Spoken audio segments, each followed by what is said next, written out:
All right, Pitt fans, it's time to get back on the clock. The bye week is over. We're heading into effectively the second half of the season. Maybe not by an exact number of days, exact number of games, but it's close enough to the midpoint of the schedule, and you get a bye week. So coming out of the off week, it's time to get ready, start the second half of the season, see what Pitt can do to reclaim something from this 2023 season. What are the big storylines? What are we going to be watching for over the next 7 games?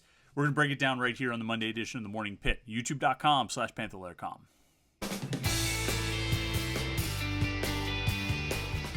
All right, it is Monday. It's the start of, like I say, effectively the second half of the season. I mean, it's not 6 games in 6 games. You have 5 before the off week. You have 7 after the off week.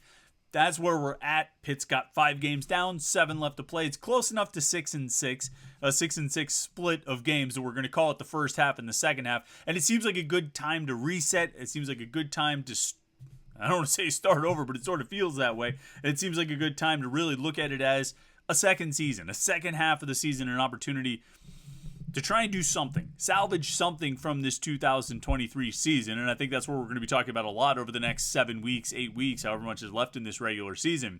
And we'll start with the storylines here today on the Morning Pitt. Of course, you know what we always ask you to do. Like this video and subscribe to our YouTube channel, youtube.com/Panther-Lair.com.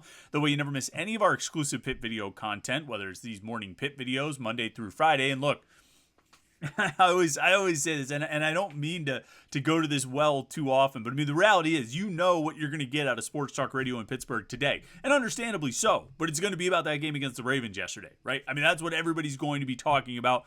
That's probably what you're going to be talking about when you talk to your friends at work or, sports buddies. You're sending text messages. Oh, man, Pickett finally looked good on that final drive and all this stuff, Canada, blah, blah, blah. And that's what you're going to get when you listen to Sports Talk Radio. You're not going to get a lot of breakdowns of Pitt's second half of the season. And understandably so. I'm not ripping on anybody, but that's what we're here to give you. We're going to give you Pitt talk every day of the week, Monday through Friday, to start your day with the Morning Pitt right here on youtube.com/Panther-Lair.com. We're going to give you a live show every Wednesday night, 8:30 p.m. We've got the live Panther-Lair show. Me and Jim Hammett get together here on youtube.com/Panther-Lair.com to give you everything, just for an hour of Pitt sports talk, get you, take your comments and questions and have those conversations. And then we have our live post-game show. We'll be live after the Louisville game this week. I'm guessing around 11 or 11:30, somewhere around there. Might be an even midnight, somewhere around there. We'll have our post-game show, and you can join in and talk about that as well. And you don't want to miss any of it, so like this video and subscribe to our YouTube channel, youtube.com/Panther-Lair.com. And then, of course, Pitt is not doing well right now. They've lost 4 games, but that doesn't mean that you are giving up on being a Pitt fan, and it doesn't mean you can't look good as a Pitt fan. And the best place to go to look good is Home Field. Apparel.com is the best Pitt gear you're going to find. I mean, I always say the same thing, but it's because it's the truth. They have a classic look, unmistakably Pitt. Not necessarily tied to any specific. I mean, they are from different eras of Pitt football, but you look at them, you instantly know that is Pitt, and it's awesome. And they're on high quality T-shirts and sweatshirts and joggers and dad hats and bomber jackets. They have all different kinds of things. And you're a Pitt fan. You're pretty upset. You're disappointed with how this season's gone, but you still want to look good, right? Go to Home Field and check it out. HomeFieldApparel.com. You'll see all the sweet stuff that they've got. And I think it'll make you feel better. You get a little, what do they call it? The retail therapy. You get a little retail therapy, and we'll give you a little discount therapy on that as well. Because on your first order, when you use the promo code LAIR23, LAIR23, you're going to get 15% off. So go to HomeFieldApparel.com, check out what they've got. HomeFieldApparel.com, promo code LAIR23, LAIR23, 15% off your first order. All right, so as we head into the second half of the season here, looking at what's going on for Pitt, what these last 7 games look for, what are the biggest things we're going to be watching and talking about and paying attention to. And I mean, I think it obviously starts, it's not, I mean, we don't even have to say it, right? And we're going to talk about it today. We're going to talk about it all week. We're going to talk about it for the rest of the season. We've been talking about it for the whole season thus far, is the quarterback position, the quarterback situation. Of course, the news came last week. Phil Dracovic no longer the starting quarterback at Pitt. Christian Bear stepping in as the starter coming out of the off week. Dracovic even moved to tight end. We hope to get more details from Pat Narduzzi about that this afternoon during his weekly press conference. I'm not sure how much he'll say, but we're going to try and get as much as we can out of him about the decision to move on from Djokovic and the decision to go there and the decision to and the decision for Djokovic to move to tight end, kind of where all these things came from, what the motivation was, what the intentions and hopes and goals are with each of those moves. But, it's really a situation where you look over the first 5 games, and I don't think anyone would disagree that with average quarterback play, and this is not to say that the quarterback play was the only issue, but with average quarterback play, they're 4-1 right now, not 1-4. Average quarterback play beats Cincinnati. Average quarterback play beats West Virginia. Average quarterback play probably beats Virginia Tech. I would say it does, because you stay on the field a little bit longer. You don't have 70% of your drives over the course of those games ending with punts or turnovers.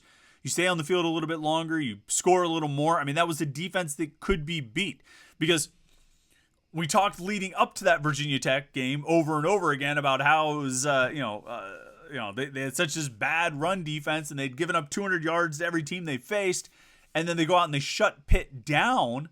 Well, they didn't figure anything out because they gave up 200 yards to Trey Benson on Saturday, and I know that because I'm particularly annoyed because I finally benched Trey Benson because he hasn't produced over the first 5 weeks of the season. So I finally benched him, and he goes off for like 200 yards and 2 touchdowns. So thank you very much, Trey Benson, for pointing out that not only am I terrible at NFL fantasy football, I'm also very bad at college fantasy football as well. I haven't even checked to see if the guys that I played in place of Trey Benson did well or not. But I was playing against Jim Hammett, and I'm pretty sure he had a couple of guys who were on off weeks. He left them in their starting lineup. So I should have come out of that with a victory. But no, Virginia Tech's run defense didn't improve. They just stopped Pitt. And part of the reason they stopped Pitt is because there was no threat of a passing game. There's 9 guys within 7 yards of the line of scrimmage. I mean, they were selling out to stop the run because they believed, and rightfully so, that Pitt wasn't going to be able to throw the ball on them. And they were right. And you see what ended up happening. I mean, they hit a play action pass on the first play of the game that goes for 75 yards because Virginia Tech was selling out to stop the run. Average quarterback play takes advantage of that. Average quarterback play wins that game and probably forces Virginia Tech to back off, so they open things up for the running game to get going. And they win that. Long way around and a lot of side tracks and detours there, but a lot of digressions. Average quarterback play has them at 4-1 right now. And looking ahead at these final 7 games, and we'll talk about the schedule in a second, but average quarterback play wins at least 3 more and potentially 5 more out of these final 7. I mean, like, you're really, well, no. Yeah. You could potentially be sitting anywhere from 7 to 9 wins, realistically, without stretching the boundaries of your imagination too far, just with average quarterback play. But what they were getting was so far below average, so subpar, so inferior and unacceptably bad quarterback play that they lost those games, that they fell to 1-4, losing to 3 not very good teams. Cincinnati's not very good. West Virginia, whatever. Virginia Tech is not very good. Carolina's really good. And as we sat down at the beginning of the season, we talked about Carolina. We talked about Florida State. We talked about Notre Dame, although we'll get to that in a second. But those were the teams we talked about as being the real challenges on the schedule, and that the rest of the schedule didn't necessarily present a lot of challenges. Now, just you always know that it's going to change, that you have your preseason notions of who's good and who's not, and inevitably you're going to have some teams that you think are going to be good end up being bad. Maybe not Pitt. And some of the teams you think are going to be bad end up being pretty good. And there's one coming to Acrisure Stadium this Saturday that sort of fits that bill pretty well. We'll talk about that in a second. My point is, this, taken as a whole, taken as a 12-game schedule, is pretty winnable with just average quarterback play. You don't need to be too exceptional to win 7 to 9 games against this schedule if you have average quarterback play. They have not had average quarterback play. They've had bad quarterback play. And now there's a change being made.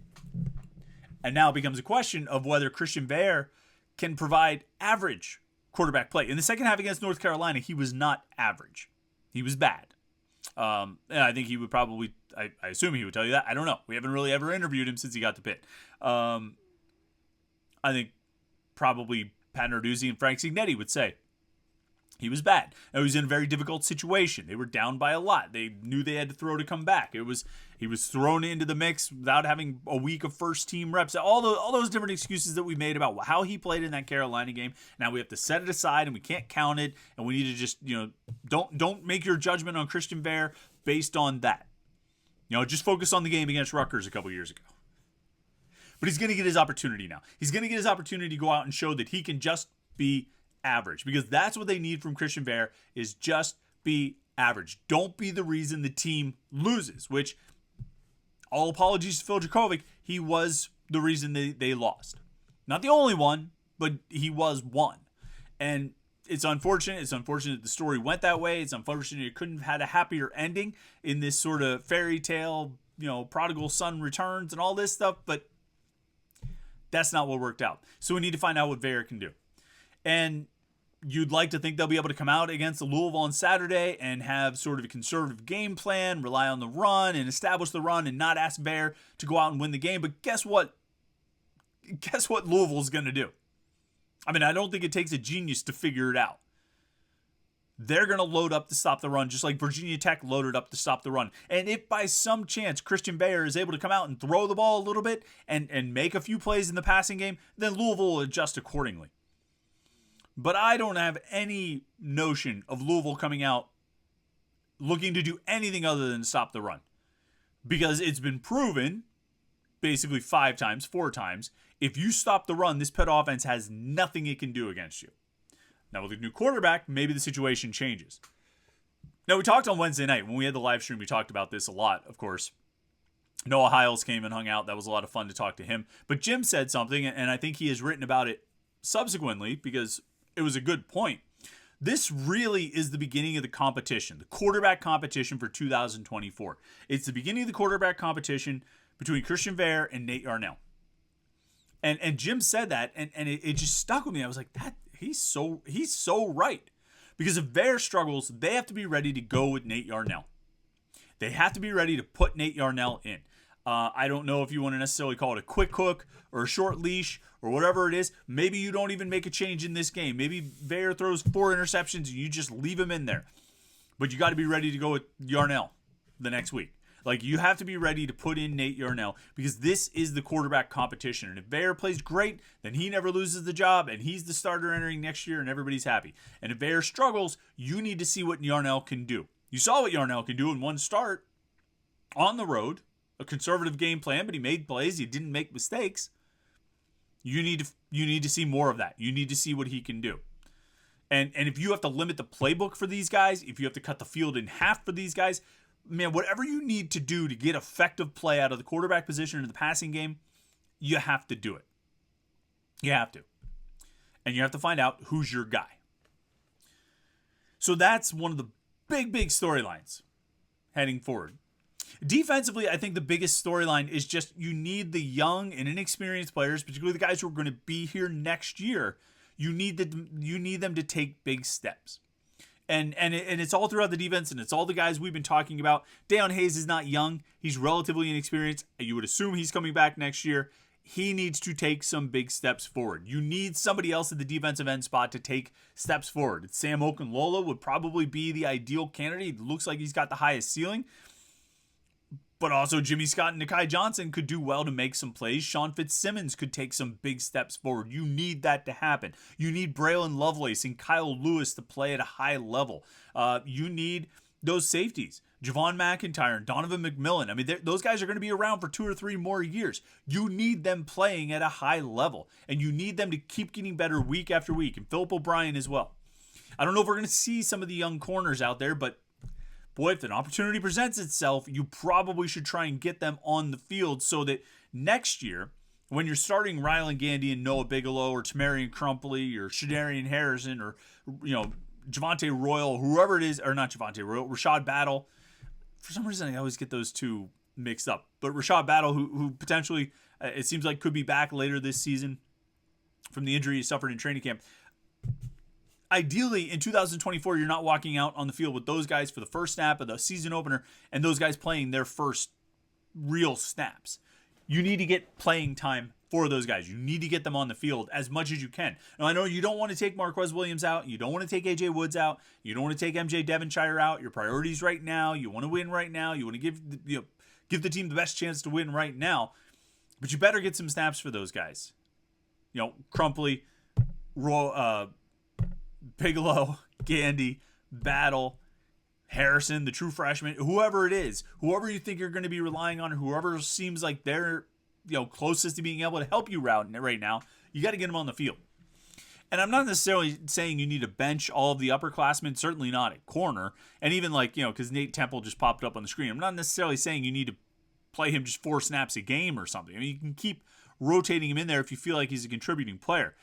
But you need to get something out of Sam Okunlola and Dayon Hayes and Jimmy Scott and Nakai Johnson and Sean Fitzsimmons. These guys up front have to play. And they have to play a lot, and they have to show what they can do. And they have to not just show what they can do to try and earn a spot for next year, but they need to make the progress that comes and experience the development that comes from playing, from being on the field and getting snaps and being in real games.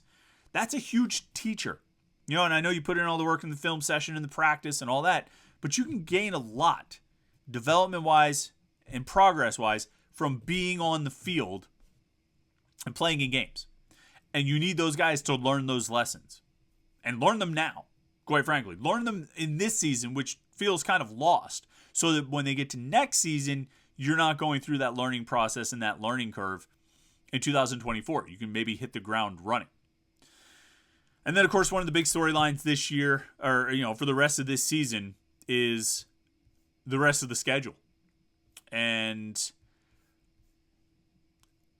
I think there's a variety of takes on this. I mean, it's 7 games, and I think you've got a variety of opponents. You've got a bunch of different teams that are sort of in different spots and are going to present different challenges. And open it up with Louisville. I mean, it's the hottest team in the ACC, right? I mean, other than Florida State, I guess. I guess you would say Florida State is pretty hot. Being top 5 and undefeated and all of that. But Louisville climbs 11 spots after they beat Notre Dame over the weekend. They're undefeated. They're one of the best teams in the conference right now. Maybe, I guess you wouldn't put them ahead of North Carolina, but I think you would probably, they're no worse than number 3, right? I mean, if it's Florida State is the clear number 1, your 2 and 3 have to be Carolina and Louisville. I mean, partially because they're still undefeated, right? I mean, you have to go with the undefeated teams first, and those 3 are the undefeated teams. And then you can get into like Duke. I don't really know who you go to after that. I'm looking down this list. I mean, there was a time when we thought Syracuse, but they've lost 2 in a row now. They're 4-2 after the hot start. I don't know who else. I mean, Clemson has won 2 in a row, but I don't think anybody's all that excited about them. Boston College has won 2 in a row, but I mean, just looking at recent winning streaks. But those are the top 3 teams in the conference: Florida State, Carolina, and Louisville. And Pitt's got them all on the schedule. I already faced Carolina and lost to them. They've got Louisville this week, and then Florida State a few weeks after that. So it starts off there, and it starts off challenging, particularly because Louisville is pretty dominant with the run right now. They're getting a lot on the ground. Then next week they go to Wake Forest, and this game looks more and more winnable. I mean, this just doesn't look like a great Wake Forest team. They're 3-2 overall. They haven't won. They're 0-2 in the conference. I mean, when we say any of these things, when we say like they don't look like a great team or this or that, I mean, we all understand the caveat of Pitt not being a great team and Pitt struggling against even bad teams. So we're not going to sit here and say, well, Wake Forest doesn't look like a great team. That'll be a win for Pitt. What we're going to say is that that's, they'll have a better chance in that game probably than they'll have against Louisville, although Pitt does weird things sometimes when they face a team in the position like Louisville's in right now, but I digress. Wake Forest, though, is struggling. The week after that, they go to Notre Dame. Notre Dame feels beatable, and not necessarily beatable for this Pitt team, but I think they showed with a really poor performance at Louisville over the weekend. They have now stacked a bunch of sort of questionable showings and questionable performances as their schedule has gotten tougher. As they've gotten into Power 5 games, they have struggled. And, that doesn't look as scary as it did at the beginning of the season. Florida State, the week after that, still looks scary. Syracuse in the Pinstripe Bowl. Not the Pinstripe Bowl, in the Yankee Stadium game. I think that can be a winnable game. That's one of those games I would say with average quarterback play, that's a winnable game. Wake Forest, with average quarterback play, that's a winnable game. Boston College is the week after Syracuse, a Thursday night here. The average quarterback play, that's a winnable game. Their quarterback looks good. Castellanos. You would like to think Pitt's defense is playing well by mid-November when that game happens. But that's going to be a challenge because he's playing at a really high level. But that should be a winnable game with average quarterback play. And then they finish the season at Duke. Duke licking their wounds. I haven't seen the latest on Riley Leonard. I'm not sure what his status is. But, average quarterback play probably gives you a chance in that one. It's all going to come back to that operative phrase, average quarterback play, and whether they can get it. And we'll start finding out this week. So my point is, as you look over these 7 games, Louisville, Florida State look like definitely the biggest challenges. Duke and Notre Dame are in kind of that next tier. And then Wake Forest, Syracuse, Boston College are probably going to be your best opportunities for wins. I don't know if Pitt's going to win those games. I don't know if they're favorite. I'm not going to call them favorites to win those games. They're, I can't call them favorites to win any game right now. But those would probably be the 3 that are going to be your best chances for wins. And if you can pull that off, you're going to need to hope for a couple upsets in the Louisville, Notre Dame, Florida State, Duke games just to clamber back to 6 wins. But that feels like a far off goal. Right now, it's just about figuring out if you can get average quarterback play and figuring out if you can get your defense to improve steadily over the next 7 games. We got a lot to talk about this week, of course, as we get ready for Pitt Louisville on Saturday night at Acrisure Stadium, a 6:30 kickoff. That game will be. It's homecoming and all that. So we got a lot to talk about this week. We'll be breaking down that game, breaking down some of the keys for Pitt over the final 7 games here, this second half of the season, and everything else going on in Pitt sports. We'll be talking about it right here on the Morning Pitt. So make sure you stay tuned, youtube.com/Panther-Lair.com. Like this video and subscribe, and then go over and check out Home Field Apparel. Homefieldapparel.com, promo code LAIR23 for 15% off your first order. Pat Narduzzi press conference today. We will be there with updates on Panther-Lair.com, and we'll have the video and transcript a little bit later, so tune in for that. Thanks for checking it out today, Pitt fans. I hope you had a good weekend. I hope you had a good week off. Pitt didn't play a game, so they didn't lose a game. The Steelers won, so you got that going for you, which is nice. So hope you enjoyed your weekend. Hope your week gets off to a great start here on Monday. And we will talk to you tomorrow on the Morning Pitt right here on youtube.com/Panther-Lair.com.